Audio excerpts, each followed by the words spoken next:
Querido amigo, Dale me gusta y suscribir para apoyar a tu propia gente y a tu propio idioma español. El desierto no perdona errors y Dalton Cael había cometido muchos. 3 días sin comida solo en cantimplora. La clase de este que la lengua se te pega al paladar y que tus pensamientos se desvían. Había estado revisando su trampa desde el amanecer esperando cualquier cosa. Un canillo, una serpiente, algo. Pero cuando corona la cresta y vaya el cupo tendido boca abajo en la arena, supo que su día estaba a punto de empeorar mucho, porque el niño no se movía.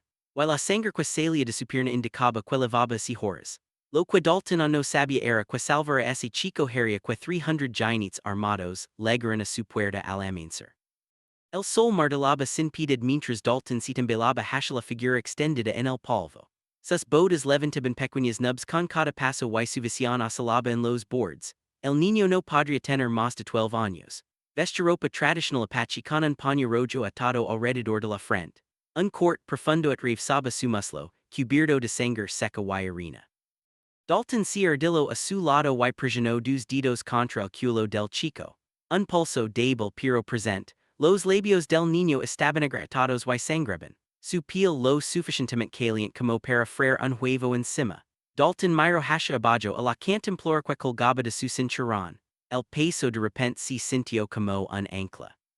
Destapó la cantimplora lentamente, observando como el pecho del chico subía y bajaba con respiraciones superficiales y desesperadas. Una cantimplora quizás para 2 días se la relacionaba bien. Tal vez suficiente para llegar al próximo pueblo si se iba ahora, si no se detenía, si no miraba atrás.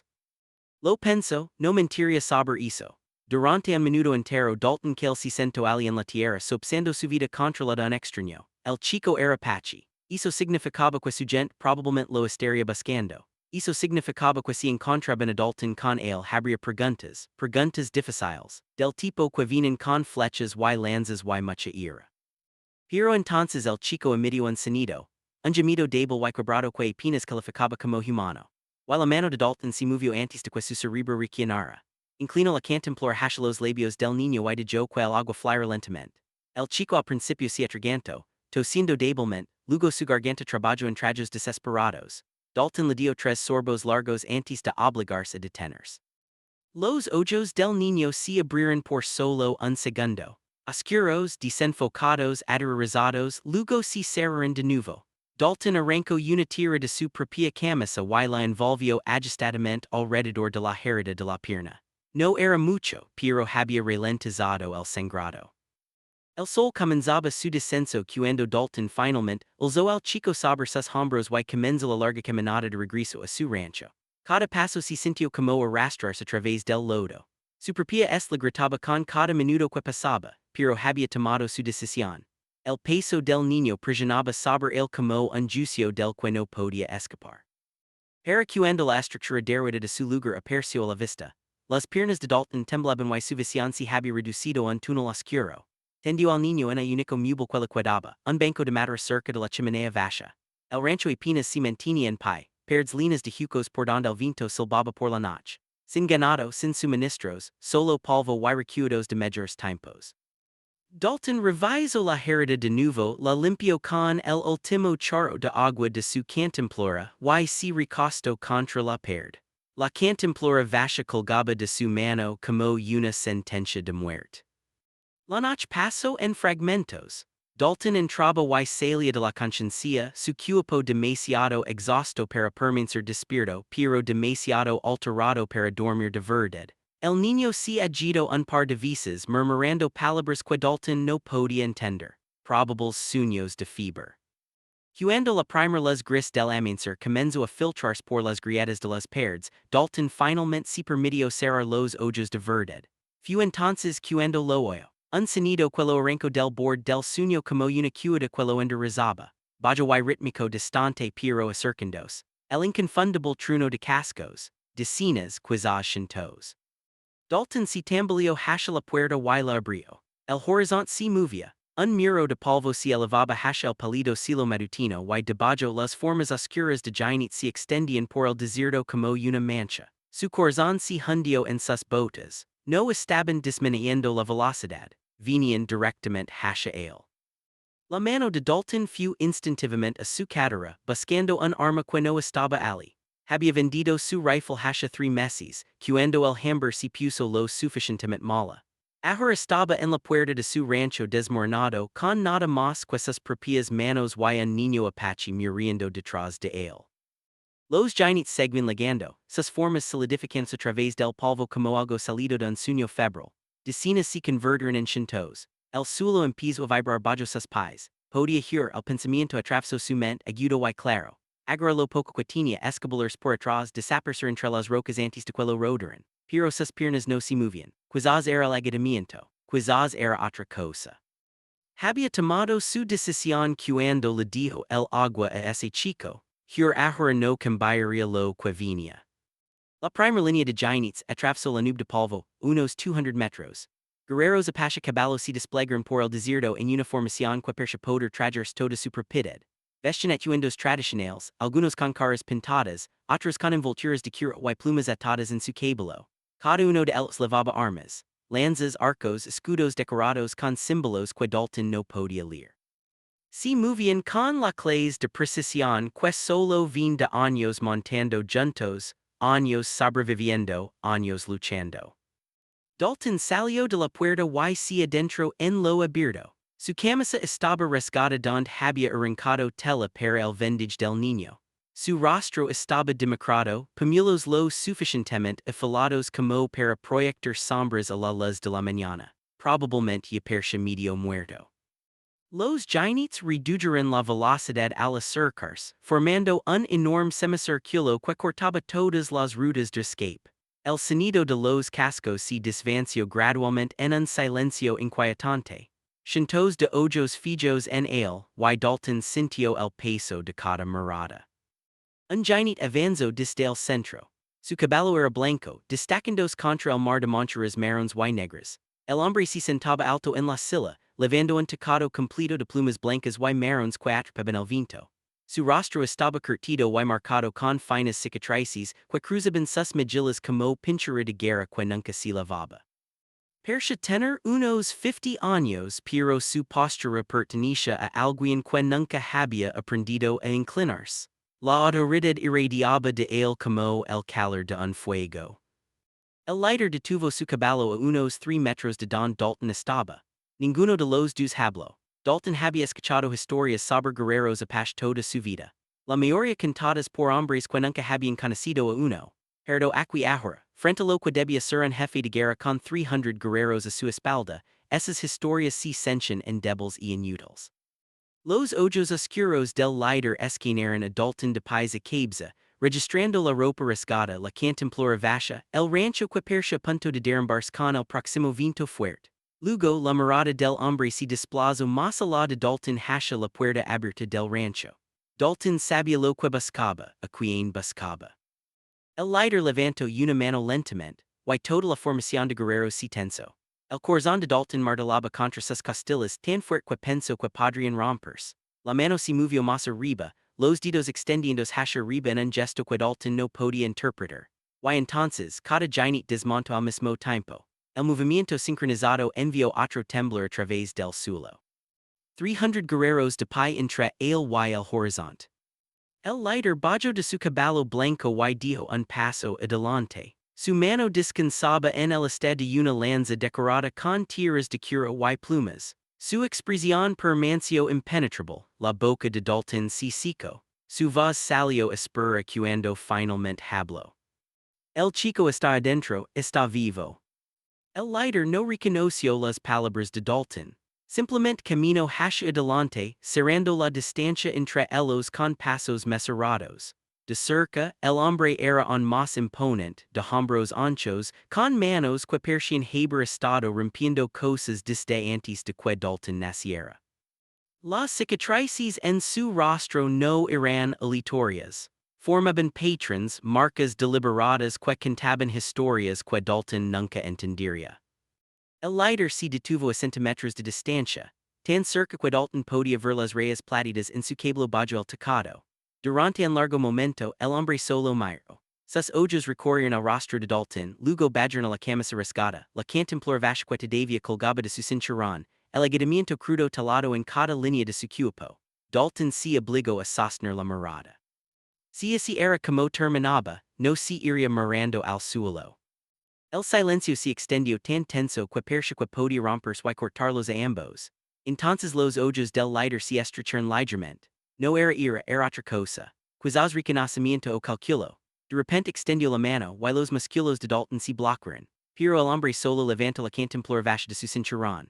La sostuvo en su palma la dio vuelta, destapó la tapa y miró dentro a la nada. Su mandíbula se tensó. Cuando dijo que la cantimplora, esta se balanceó en su correa como un ahorcado. Sin una palabra, el líder pasó junto a Dalton y camino hacia el rancho. Dalton se volvió pero no lo siguió. 300 guerreros no se habían movido ni una pulgada, sus ojos restringiendo cada aliento que tomaba. El líder desapareció a través de la puerta. Dalton oyó el sonido de pasos en el piso de madera adentro. Luego silencio de nuevo. Los segundos pasaron arrastrandos como animales heridos. Las aves cantaban en algún lugar a lo lejos. El único sonido, aparte del ocasional resoplido de uno de los caballos. Cuando el líder emergió su expresión había cambiado. La duración estaba allí pero algo más se había filtrado en los bordes. Se detuvo en la puerta y miró hacia adentro una vez más como confirmando lo que había visto. Luego su mirada volvió a Dalton. El peso se sentía diferente ahora, más pesado, más complicado. El líder habló por primera vez, su voz profunda y audible a pesar de no estar alzada.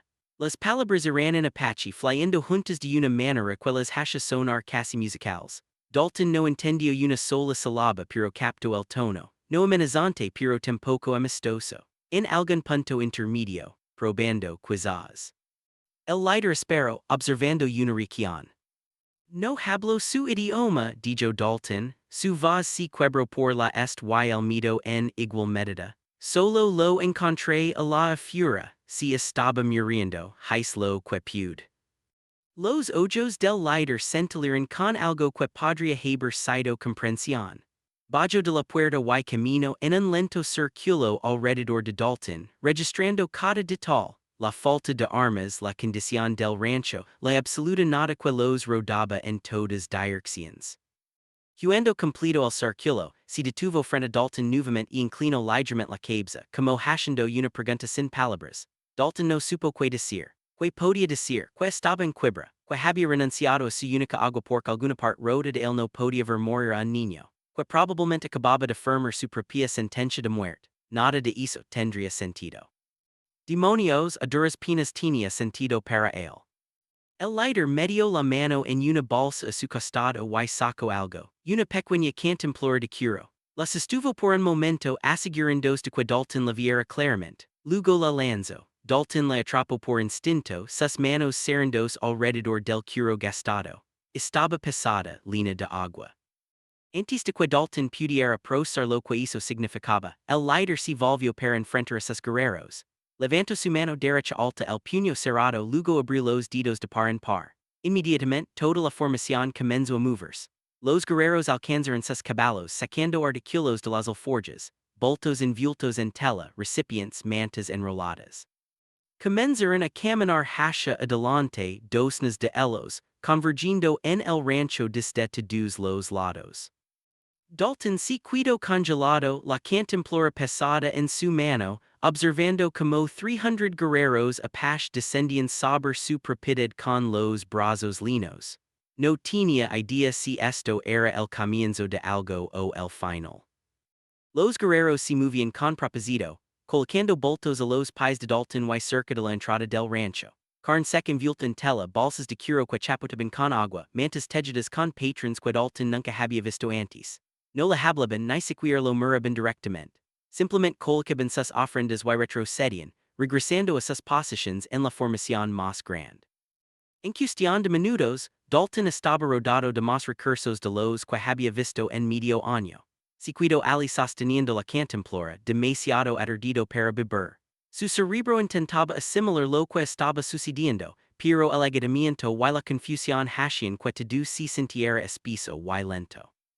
El lighter, curach Aunque Dalton on no sabia su nombre, observaba la distribución con la misma expresión impenetrable. Cuando el último guerrero había colocado su bolto y se había retirado, curach se volvió hacia Dalton y hizo un gesto hacia la cantimplora. Dalton destapó la cantimplora con manos temblorosas.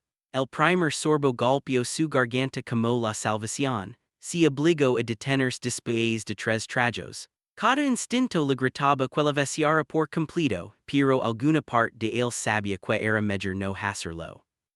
Curach asintió una vez un pequeño reconocimiento que levaba peso. Luego se movió hacia la puerta del rancho de nuevo, haciendo una pausa para mirar a Dalton y inclinar la cabeza. Una invitación o una orden, Dalton no podía distinguir cuál. Dentro el niño estaba despierto. Sus ojos estaban abiertos y más claros ahora, aunque el miedo habitaba en ellos. Cuando vaya a Curach todo su cuerpo se puso rígido. Trató de sentarse a pesar del dolor que claramente le causaba. Curach se acercó a él rápidamente, colocando una mano en su hombro y hablando en esa fluida lengua Apache. La tensión del niño se derritió inmediatamente. Respondió en el mismo idioma, su voz débil pero urgente. Dalton captó la forma en que el niño seguía mirándolo mientras hablaba, señalando con una mano temblorosa. Curach escuchó sin interrumpir, su expresión cambiando a través de emociones que Dalton no podía nombrar. Cuando el niño terminó, Curach se puso de pie y se volvió para enfrentar a Dalton. Señaló al niño luego a sí mismo, luego hizo un gesto que parecía contar algo pequeño. Familia, la palabra no necesitaba traducción. Las piezas comenzaron a encajar en la mente de Dalton. La respuesta masiva, la inspección cuidadosa, los regalos. Este no era un niño cualquiera. Curach habló de nuevo, esta vez más lento, como intentando forzar la comprensión pura fusa de voluntad. Cuando Dalton negó con la cabeza impotente, la mandíbula de Curach se tensó de frustración. Miró alrededor del rancho, sus ojos pasándose en el suelo de tierra. Se ardillo y comenzó a dibujar con su dedo, creando formas y líneas. Un círculos más pequeños dentro, luego un solo círculo separado del grupo. Señaló el círculo separado, luego al niño. Perdido, el niño se había perdido. Luego, Curach dibujó una figura en la tierra, tosca pero reconocible como una persona. Señaló la figura, luego a Dalton. Luego dibujó un hacha a través de la mitad de la figura y señaló la camisa rasgada de Dalton. La cantimplora vacha que todavía colgaba de su cinturón. Sacrificio. La garganta de Dalton se tensó. Curach lo había visto todo. La pobreza, la desesperación, la elección de renunciar a su propia supervivencia por un extraño. Curach dibujó una cosa más. Dos círculos uno al lado del otro conectados por una línea. Señaló un círculo luego a sí mismo, señaló el otro luego a Dalton. Su significado era cristalino incluso sin palabras, conectados ahora, unidos. La pregunta en la mente de Dalton no era si quería esta conexión. Esa elección ya se había hecho cuando inclinó esa cantimplora hacia los labios del niño. La pregunta era cuánto costaría esta conexión. Curach se puso de pie y camino hacia la puerta mirando a sus guerreros reunidos a la luz de la mañana. Habló por encima del hombro una serie de palabras que sonaban casi como una pregunta. Dalton no entendió nada pero el tono era inconfundible. Si estaba haciendo una oferta o tal vez una prueba. Curach se volvió, sus ojos taladrando los de Dalton con una intensidad que dificultaba respirar. El niño dijo algo desde el banco, su voz apenas un susurro. La expresión de Curach se suavizó por solo un momento, luego se endureció de nuevo. Miró a Dalton y hizo un nuevo gesto. Mano extendida palma hacia arriba luego serendola en un puño y levandola su pecho. Confianza o lealtad o ambas. Dalton se dio cuenta de que lo que sucediera a continuación definiría el resto de su vida. En la siguiente hora más Apache entraron al rancho. Estos eran diferentes. Hombres mayores con rostros curtidos que se comportaban con la misma autoridad que Curach. Ancianos, supuso Dalton, examinaron al niño cuidadosamente, revisando su herida y hablando en tonos bajos. Uno de ellos sacó una bolsa de cura y extrajo lo que parecían hierbas molidas. Las mezcló con agua de una de las cantimploras y hizo que el niño la bebiera. Medicina natural, no mística, solo conocimiento transmitido a través de generations. Dalton observo desde la esquina, sintiendos cada vez más como un extraño en su propia casa. Curac permanció cerca de la puerta cruzado de brazos observándolo todo. Cuando los ancianos terminaron su examen, se reunieron alrededor de Curac y sostuvieron una discusión en voz baja. Dalton captó la forma en que seguían mirándolo, sus expresiones yendo desde la curiosidad hasta el escepticismo. Un anciano, su rostro profundamente arrugado y su cabello completamente blanco, parecía particularmente dudoso. Señaló a Dalton y habló bruscamente con Curac, quien respondió con igual firmeza. La discusión continuó durante varios minutos, las voces subiendo y bajando. Finalmente, el anciano de cabello blanco levantó las manos en lo que parecía una aceptación reticente y salió. Los otros lo siguieron, diciendo solo a Curac, Dalton y al niño. La tensión en la habitación disminuyó ligeramente. Curac se movió para parar directamente frente a Dalton y esta vez cuando habló acompañó cada palabra con gestos deliberados. Señaló las paredes desmoronadas del rancho, luego hizo un movimiento de construcción con sus manos, apelando bloques invisibles. Señaló los recursos apelados a fuera. Luego señaló a Dalton y extendió su brazo ampliamente, abarcando todo el territorio más allá de la puerta. Protección, recursos, ayuda, todo ofrecido claramente solo a través del movimiento y la expresión. Pero luego los gestos de Curac cambiaron. Señaló a Dalton, luego a sí mismo, luego hizo una forma de puente con sus manos. Señaló a fuera donde dos grupos de personas invisibles estaban a cada lado de su puente de manos. Un lado lo indicó con gestos que sugerían a su propia gente. El otro lado lo indicó con gestos hacia la dirección del asentamiento más cercano, colonos blancos. El significado impactó a Dalton como un caballo a galop completo. Querían un mediador, alguien que no perteneciera a ningún bando, pero que si hubiera ganado la confianza de ambos. El primer instinto de Dalton fue rechazar. Había pasado toda su vida tratando de mantenerse invisible, de evitar políticas y conflictos más grandes que él. Esa estrategia lo había mantenido con vida, si no prosperó. Pero mirando a su alrededor, a su rancho en ruinas, al niño que había vivido debido a una elección que apenas entendía él mismo, a Curac perdió ali con una oferta que venía de un respeto genuino en lugar de lástima, el rechazo de repente se sintió como cobardía. Pensó en las historias que había escuchado, colonos robando tierras, Apaches altando asentamientos, ciclos de venganza que se alimentaban a sí mismos hasta que nadie recordaba quién había empezado que. Ambos bandos atrincherados en el odio como si fuera roca matter. Pero, y si existe alguien en medio, alguien lo suficientemente pobre como para que ninguno de los bandos pudiera acusarlo de buscar lucro. Alguien que había demostrado que sacrificaría por un extraño. Alguien demasiado exhausto para cargar odio. Dalton encontró la mirada de Curac y asintió una vez, lentamente. El alivio que cruzó el rostro del jefe guerrero duró solo un segundo antes de que su máscara estoica habitual regresara. Pero Dalton lo captó. Esto le importaba a Curac, realmente le importaba. El líder colocó su mano derecha sobre su corazón y inclinó ligeramente la cabeza.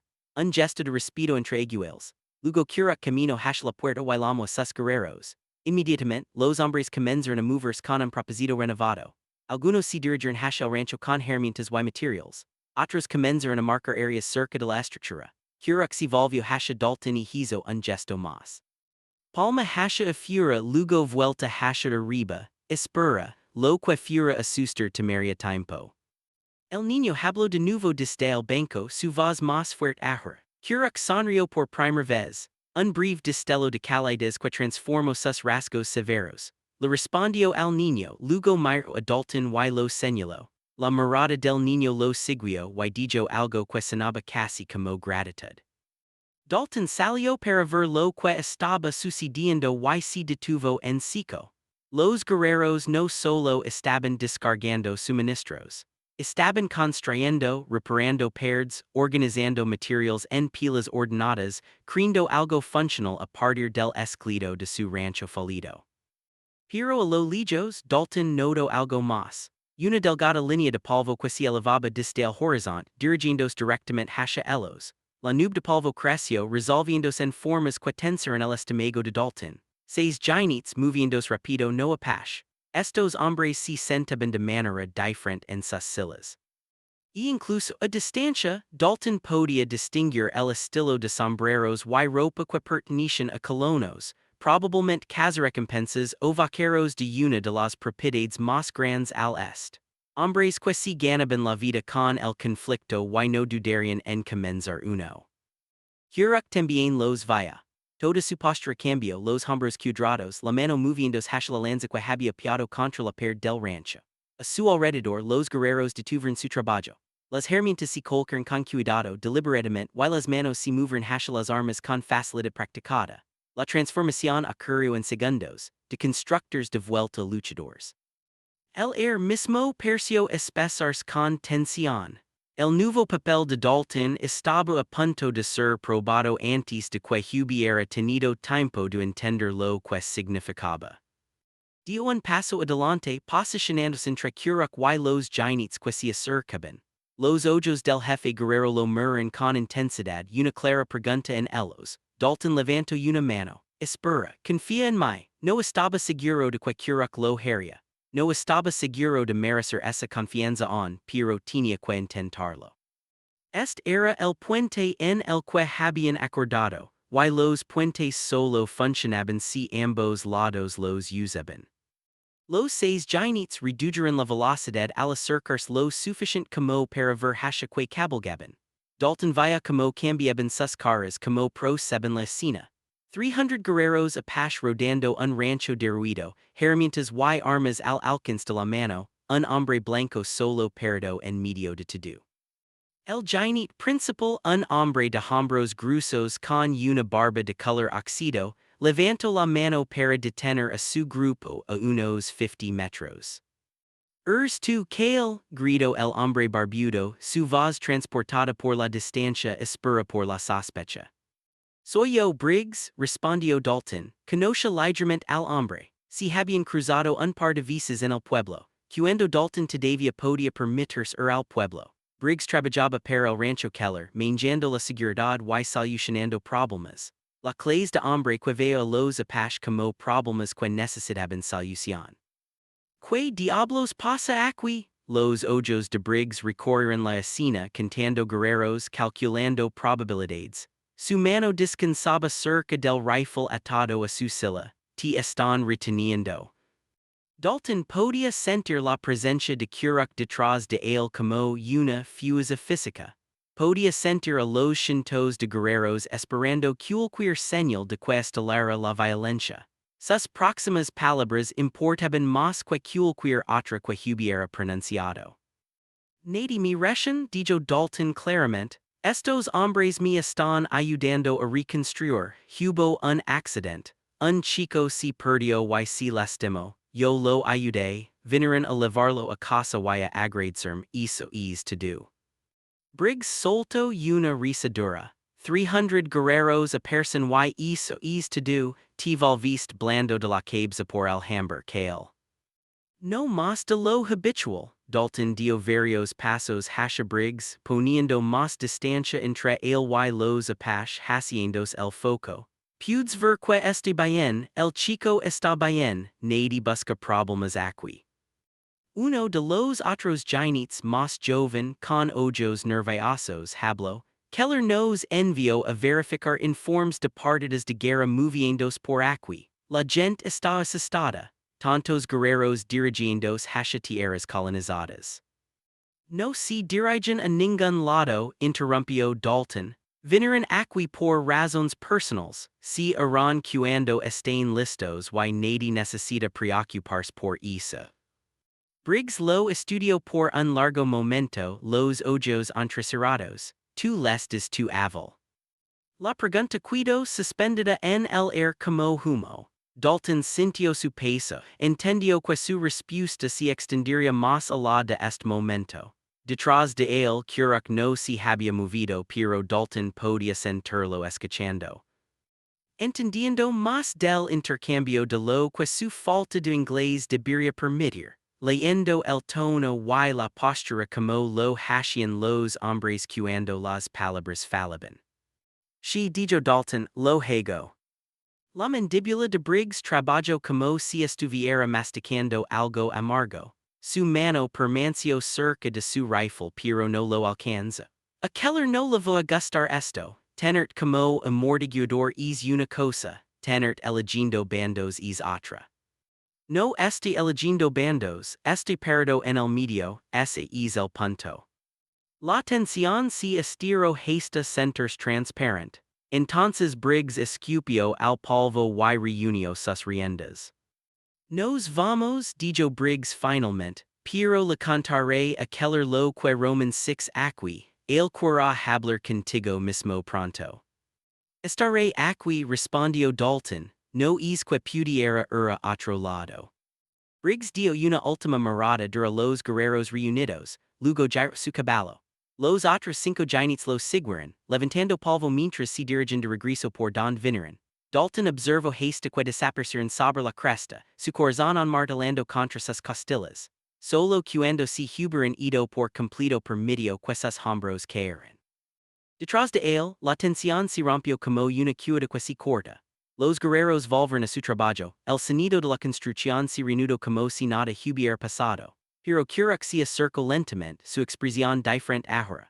El escepticismo que había persistido en sus ojos se había ido, reemplazado por algo que parecía casi aprobación. Se detuvo junto a Dalton, ambos observando el horizonte vacío donde los jinetes habían desaparecido. Kurak habló su voz levando un tono que Dalton estaba empezando a reconocer, reconocimiento. Luego hizo algo inesperado. Extendió la mano y agarró el hombro de Dalton apretó una vez firmemente y soltó. El gesto era simple pero levaba peso. Aceptación, respeto ganado no otorgado. Cuando Kurak se volvió hacia el rancho, hubo un cambio sutil en como los otros guerreros miraban a Dalton también. Había demostrado algo hoy. El resto del día pasó en trabajo constante. Dalton trató de ayudar don podía aunque el agotamiento y la desnutrición lo hacían torpe. Los guerreros trabajaban a su alrededor con eficiencia pasión. Sus movimientos coordinados tras años de trabajar juntos. Pero cuando el sol comenzó su descenso, el rancho se había transformado. Las paredes estaban reforzadas, los agujeros estaban parchados.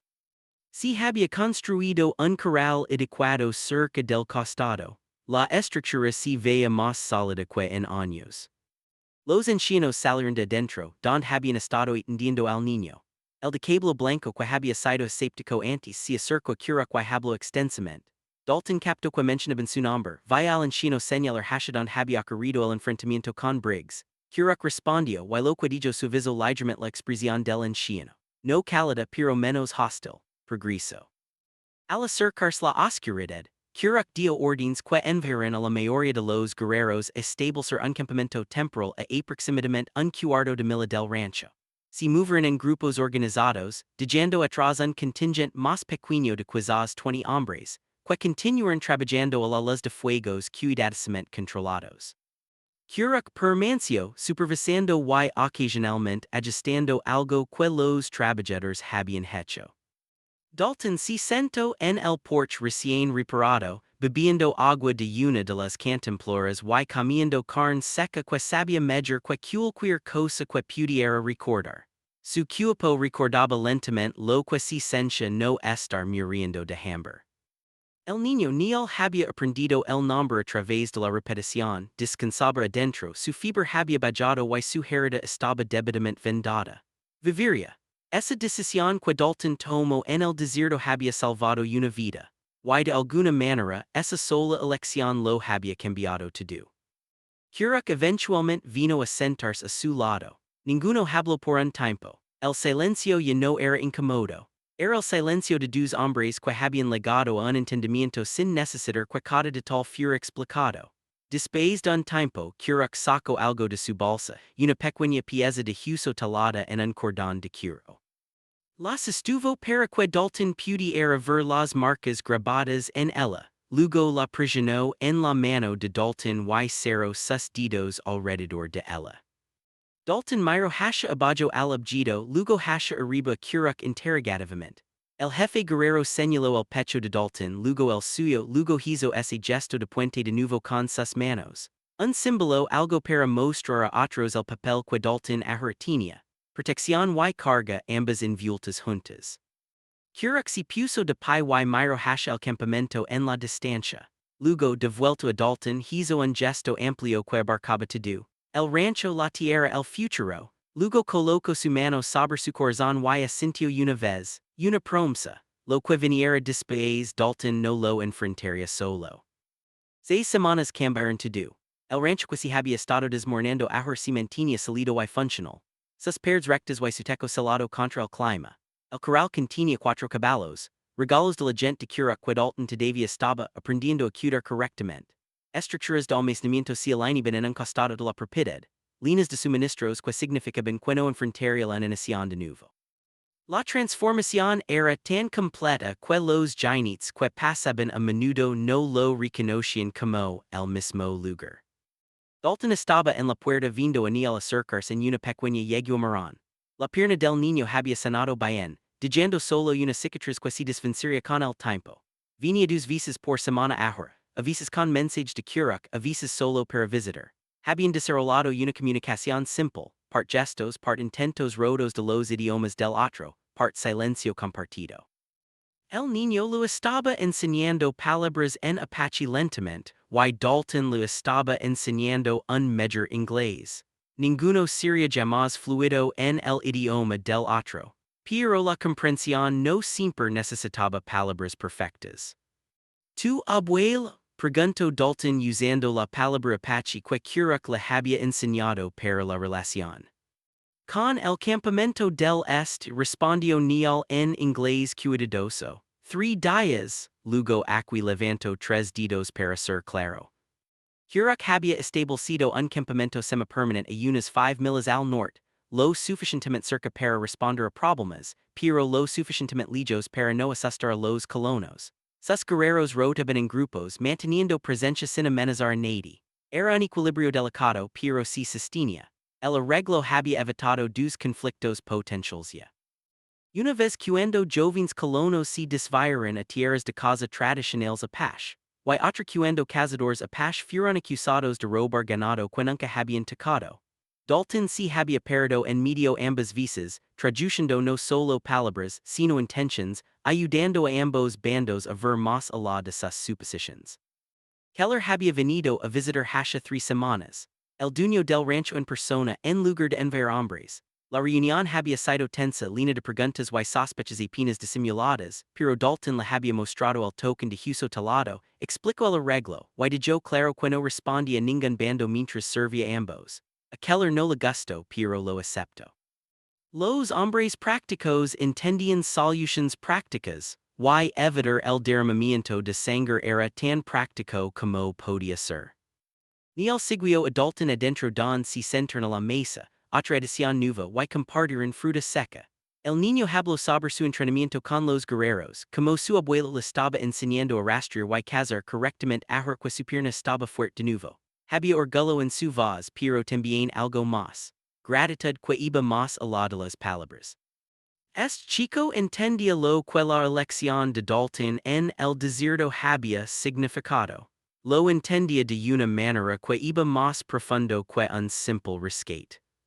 Mi abuelo dice que eres un hombre cambiado, dijo Niel después de un rato, su inglés mejorando con cada visita. ¿Cómo es eso? Preguntó Dalton. Niel luchó por las palabras, su rostro contraído en concentración. Antes estabas aplastado por la vida, ahora eres, hizo un gesto hombros hacia atrás barbilla en alto, te mansions en pie. Dalton consideró que el chico no estaba equivocado. La pobreza lo había doblado, lo había hecho pequeño y invisible. Pero Paris introduce grupos que podrían destruirse mutuamente requería ser visto, requería tener columna vertebral. La responsabilidad había enderezado algo en el que el hambre había curvado. Cuando Niel se fue una hora después, Dalton lo acompañó hasta su caballo. El niño montó fácilmente a pesar de su corta edad, natural en la silla de una manera que Dalton envidiaba. Antes de partir ni el toco su mano en su pecho. El mismo gesto que hasha curak y dijo algo en Apache que Dalton estaba empezando a entender. Hermano no por sangre sino por elección deuda y supervivencia compartida. Dalton observó al niño cabalgar hacia el norte hacia el campamento, luego se volvió para mirar su propiedad. El rancho se mantenía sólido. El corral contenía animals saludables. La comida y el agua estaban almacenadas de manera segura. Pero más que eso, ahora tenía un propósito. Había demostrado que la misericordia no era debilidad y que la pobreza no definía el valor. Una sola cantimplora de agua dada a un niño moribundo había traído 300 guerreros a su puerta. Y en lugar de terminar con su vida, le habían dado una nueva. Tocó el hueso talado que colgaba alrededor de su culo, su símbolo de estar en el medio y se permitió sentir algo que no había sentido en años. Esperanza. No del tipo desesperado que viene de decir que las cosas cambian, sino del tipo sólido que viene de saber que ya las había cambiado. Dalton Cael ya no era el vaquero en quiebra que el mundo había olvidado. Era el puente entre dos de ellos, y 300 guerreros Apache se aseguraban de que nadie lo olvidara. Si disfrutaste esta historia, haz clic en el video de tu pantalla ahora para ver otro relato inolvidable donde el valor y el destino chocan en la frontera indemita. No olvides suscribir y considera dejar un super chat para ayudarnos a traer más historias como esta. Tu apoyo significa todo para nosotros.